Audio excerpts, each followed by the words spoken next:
شعبہ نے حکم سے بیان کیا، انہوں نے ابن ابی لیلہ سے، انہوں نے برا بن عازب رضی اللہ تعالیٰ عنہ سے، انہوں نے کہا کہ نبی کریم صلی اللہ علیہ وسلم کے رکوع، سجدہ، رکوع سے اٹھاتے وقت اور دونوں سجدوں کے درمیان کا بیٹھنا تقریباً برابر برابر ہوتا تھا۔ صحیح بخاری حدیث نمبر 801۔ حماد بن زید نے بیان کیا، انہوں نے ایوب سختیانی سے، انہوں نے ابو قلابہ سے کہ مالک بن حویرث رضی اللہ تعالی عنہ ہمیں نماز پڑھ کر دکھلاتے کہ نبی کریم صلی اللہ علیہ وسلم کس طرح نماز پڑھتے، اور یہ نماز کا وقت نہیں تھا، چنانچہ آپ ایک مرتبہ کھڑے ہوئے اور پوری طرح کھڑے رہے، پھر جب رکوع کیا اور پوری طمانینت کے ساتھ سر اٹھایا تب بھی تھوڑے دیر سیدھے کھڑے رہے۔ ابو قلابہ نے بیان کیا کہ مالک رضی اللہ تعالی عنہ نے ہمارے اس شیخ ابو یزید کی طرح نماز پڑھائی۔ ابو یزید جب دوسرے سجدے سے سر اٹھاتے تو پہلے اچھی طرح بیٹھ لیتے، پھر کھڑے ہوتے۔ صحیح بخاری حدیث نمبر 802۔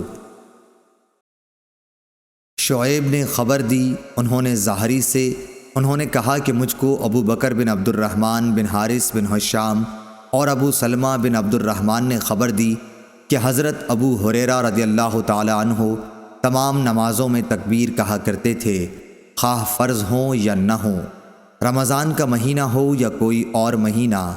چنانچہ جب آپ نماز کے لیے کھڑے ہوتے تو تکبیر کہتے، رکوع میں جاتے تو تکبیر کہتے، پھر سمع اللہ لمن حمدہ کہتے، اور اس کے بعد ربنا ولک الحمد سجدے سے پہلے، پھر جب سجدے کے لیے جھکتے تو اللہ اکبر کہتے، پھر سجدے سے سر اٹھاتے تو اللہ اکبر کہتے، پھر دوسرا سجدہ کرتے وقت اللہ اکبر کہتے، اسی طرح سجدے سے سر اٹھاتے تو اللہ اکبر کہتے۔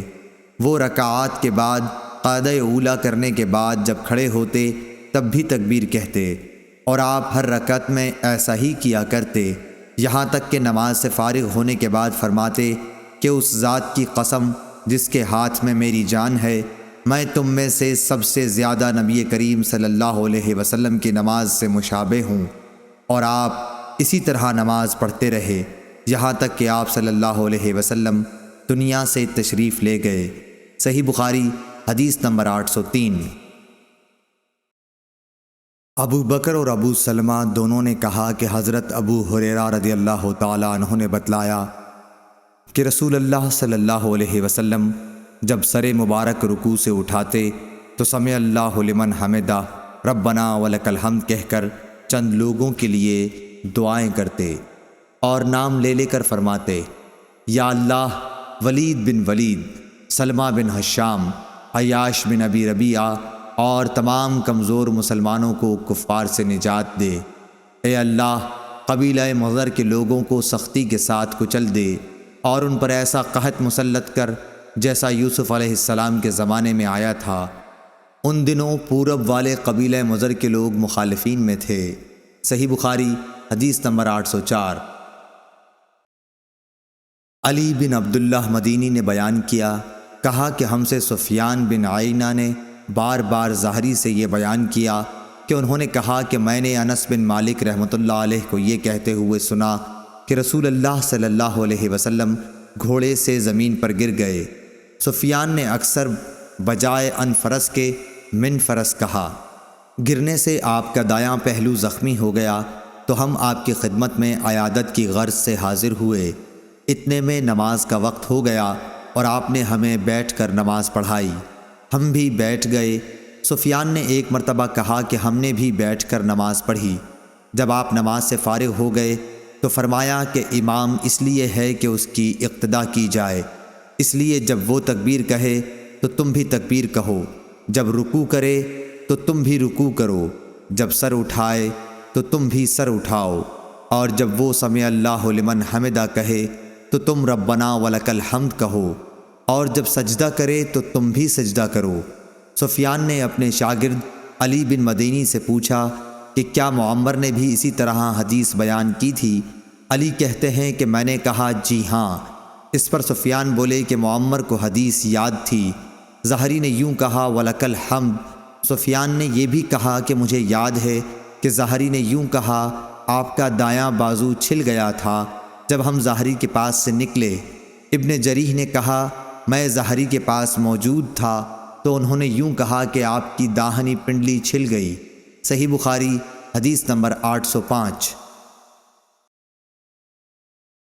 یحییٰ بن بکیر نے بیان کیا، کہا کہ مجھ سے بکر بن مضر نے عفر بن ربیعہ سے بیان کیا، انہوں نے عبد الرحمن بن حرمز سے، انہوں نے عبداللہ بن مالک بن بحینے سے کہ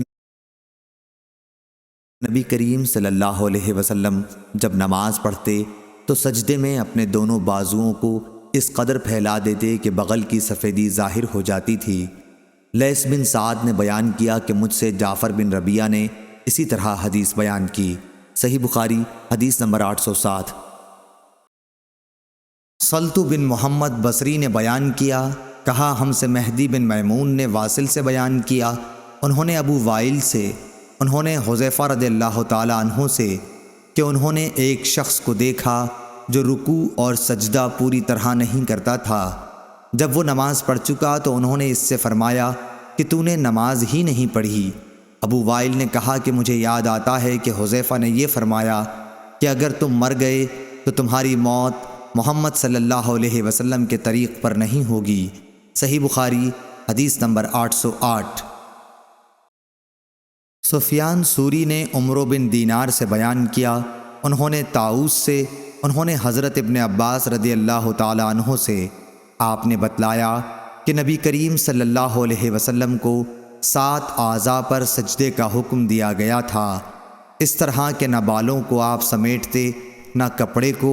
وہ 7 اعضاء یہ ہیں: پیشانی، مائع ناک، دونوں ہاتھ، دونوں گھٹنے اور دونوں پاؤں۔ صحیح بخاری حدیث نمبر 809۔ مسلم بن ابراہیم نے بیان کیا، انہوں نے کہا ہم سے شعبہ نے، انہوں نے عمرو سے، انہوں نے طاؤس سے، انہوں نے حضرت ابن عباس رضی اللہ تعالی عنہ سے، انہوں نے نبی کریم صلی اللہ علیہ وسلم سے کہ آپ نے فرمایا کہ ہمیں 7 اعضاء پر اس طرح سجدے کا حکم ہوا ہے کہ ہم نہ بال سمیٹیں نہ کپڑے۔ صحیح بخاری حدیث نمبر 810۔ اسرائیل نے ابو اسحاق سے بیان کیا، انہوں نے عبداللہ بن یزید سے، انہوں نے کہا کہ ہم سے برا بن عازب رضی اللہ تعالی عنہ نے بیان کیا، وہ جھوٹ نہیں بول سکتے تھے۔ آپ نے فرمایا کہ ہم نبی کریم صلی اللہ علیہ وسلم کی اقتداء میں نماز پڑھتے تھے، جب آپ سمع اللہ لمن حمدہ کہتے یعنی رکوع سے سر اٹھاتے تو ہم میں سے کوئی اس وقت تک اپنی پیٹھ نہ جھکاتا جب تک آپ اپنی پیشانی زمین پر نہ رکھ دیتے۔ صحیح بخاری حدیث نمبر 811۔ وہیب بن خالد نے بیان کیا، انہوں نے عبداللہ بن طاؤس سے، انہوں نے اپنے باپ سے، انہوں نے حضرت ابن عباس رضی اللہ تعالی عنہ سے کہ نبی کریم صلی اللہ علیہ وسلم نے فرمایا مجھے 7 اعضاء پر سجدہ کرنے کا حکم ہوا ہے، پیشانی پر اور اپنے ہاتھ سے ناک کی طرف اشارہ کیا، اور دونوں ہاتھ اور دونوں گھٹنے اور دونوں پاؤں کی انگلیوں پر، اس طرح کہ ہم نہ کپڑے سمیٹیں نہ بال۔ صحیح بخاری حدیث نمبر 812۔ ابو سلمہ بن عبد الرحمن نے بیان کیا کہ میں ابو سعید خدری رضی اللہ تعالی عنہ کی خدمت میں حاضر ہوا، میں نے عرض کی کہ فلاں نخلستان میں کیوں نہ چلیں، سیر بھی کریں گے اور کچھ باتیں بھی کریں گے، چنانچہ آپ تشریف لے چلے۔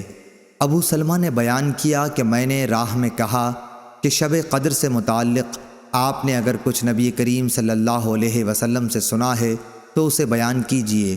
انہوں نے کہا کہ نبی کریم صلی اللہ علیہ وسلم نے رمضان کے پہلے عشرے میں اعتکاف کیا اور ہم بھی آپ کے ساتھ اعتکاف میں بیٹھ گئے، لیکن جبریل علیہ السلام نے آ کر بتایا کہ آپ جس کی تلاش میں ہیں وہ شب قدر آگے ہے، چنانچہ آپ نے دوسرے عشرے میں بھی اعتکاف کیا اور آپ کے ساتھ ہم نے بھی۔ جبریل علیہ السلام دوبارہ آئے اور فرمایا کہ آپ جس کی تلاش میں ہیں وہ رات آگے ہے۔ پھر آپ نے 20ویں رمضان کی صبح کو خطبہ دیا، آپ نے فرمایا کہ جس نے میرے ساتھ اعتکاف کیا ہو وہ دوبارہ کرے، کیونکہ شب قدر مجھے معلوم ہو گئی لیکن میں بھول گیا، اور وہ آخری عشرے کی طاق راتوں میں ہے، اور میں نے خود کو کیچڑ میں سجدہ کرتے دیکھا، مسجد کی چھت کھجور کی ڈالیوں کی تھی، مطلع بالکل صاف تھا کہ اتنے میں ایک پتلا سا بادل کا ٹکڑا آیا اور برسنے لگا۔ پھر نبی کریم صلی اللہ علیہ وسلم نے ہم کو نماز پڑھائی اور میں نے رسول کریم صلی اللہ علیہ وسلم کی پیشانی اور ناک پر کیچڑ کا اثر دیکھا۔ آپ کا خواب سچا ہو گیا۔ صحیح بخاری حدیث نمبر 813۔ سہل بن سعد نے کہا کہ کچھ لوگ حضرت صلی اللہ علیہ وسلم کے ساتھ تہمت چھوٹے ہونے کی وجہ سے انہیں گردنوں سے باندھ کر نماز پڑھتے تھے، اور عورتوں سے کہہ دیا گیا تھا کہ جب تک مرد اچھی طرح بیٹھ نہ جائیں تم اپنے سروں کو سجدے سے نہ اٹھاؤ۔ صحیح بخاری حدیث نمبر 814۔ حماد بن زید نے بیان کیا، عمرو بن دینار سے بیان کیا، انہوں نے طاؤس سے، انہوں نے ابن عباس رضی اللہ تعالیٰ عنہ سے، آپ نے فرمایا کہ نبی صلی اللہ علیہ وسلم کو حکم تھا کہ 7 ہڈیوں پر سجدہ کریں اور بال اور کپڑے نہ سمیٹیں۔ صحیح بخاری حدیث نمبر 815۔